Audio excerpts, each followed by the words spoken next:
and welcome back.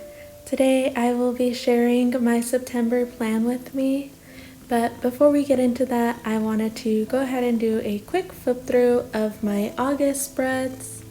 And if you're new here, this is my first ever bullet journal. I started it in July, and so far each month has been wildly different from the next. I have been adjusting the calendar sizes and my mood boards and things like that. And if you want to follow me on my journey, don't forget to subscribe and see what type of art I make next. And this is mostly just to sort of throw myself back into the art world. Before I started this bullet journal, I wasn't painting or drawing or coloring as much as I would like to, and now that I have this outlet, I feel like I can just make all of my mistakes in here and really learn each month to month, and it's sort of a time capsule for me, so I can flip through the months and see how I've improved or how my style has changed. So for my September spread, I decided to put the calendar on one side instead of doing a double spread. In July, I had made the calendar really big, and then in August, I realized that I didn't need a calendar as big, so I made it just a tad smaller to fit my habits on that same page. And then in September, I'm realizing that I don't need one that takes up a double spread either. So I decided just to make a September at a glance, and I will just jot down important events on the lines, and then in the calendar sections I will write down big events or just highlight weeks that things are happening on. And then on the left hand side, I am recreating this image from Pixels. They are a website with royalty-free images. And I just decided that this month I was going to make the entire theme based on picking apples in the fall. And then when I was trying to recreate this sort of blanket or checkered handkerchief here, I tried to do it by eye in the beginning, and I realized that I could not do that just because I haven't drawn in a long time, so I'm not used to creating things on my own yet. So I really had to look at the image harder than I would want to and figure out where the red squares went and where the pink squares went. And in the end, I feel like it turned out okay, but that's what this journal is for me. It is to figure out how to draw again and how to paint, and just learning overall what colors go together and how to color match. And then on my next page is just a simple budget, and then we go into my habit and mood tracker. I decided to make some caramel apples and just rainbow sprinkled apples and chocolate covered apples and so on and so forth. And then on that day, I will go ahead and color it in based on my mood. And then for some of them, I will just be coloring in the tops, and some I will just be coloring in the skins, and some I will be coloring in the entire apple. Then at the top, I had just stamped in monthlies for my habit trackers. I don't like how it turned out. Some portions were darker than others, and some weren't dark enough, and it's just really inconsistent, but that's how it turned out. This was the first spread that I made instead of creating my cover page or the budget page first. I had started with this one first because I didn't know how I was going to draw the ladder or how I was going to color in the apples yet. So I figured this would be an easier page to start with. But I ended up just very discouraged by the end of this page.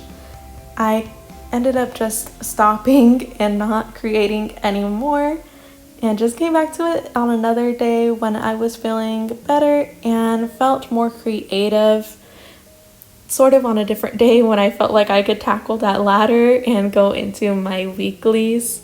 This spread was heavily inspired by Zara Rose Design on Instagram. I had seen this photo and just thought it was so beautiful and I wanted to create it for my fall spreads. I also divided it up as if it was in August and did sort of columns instead of one huge spread. I feel like I am subconsciously dividing all of these pages into thirds just because they're easier to manage and I don't feel as overwhelmed to create such a big spread.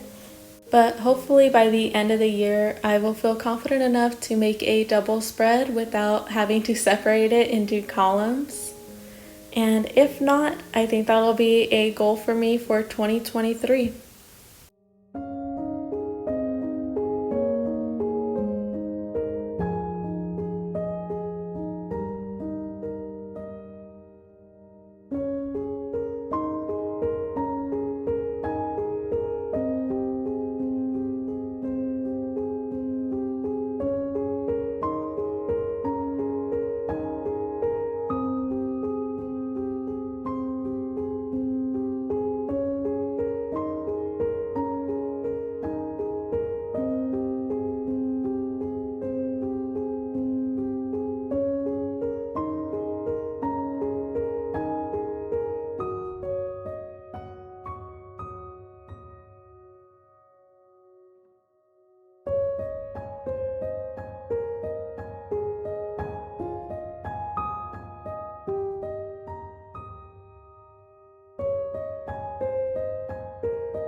Then we have my September to-do list and the beginning of my September weeklies.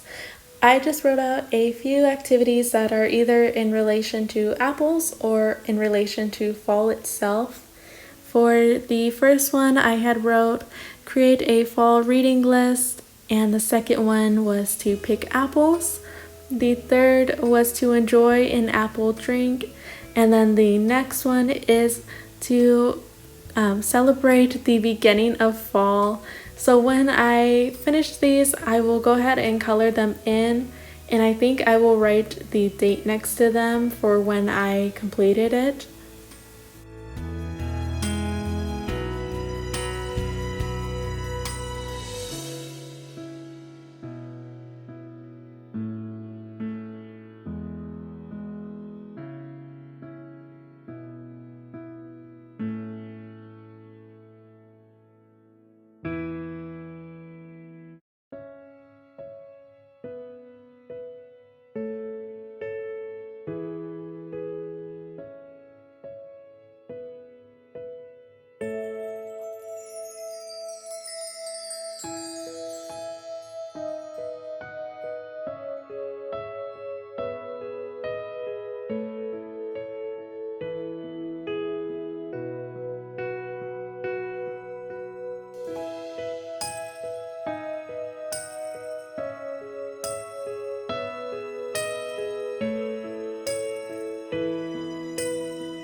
Thank you so much for watching, and I will see you in October.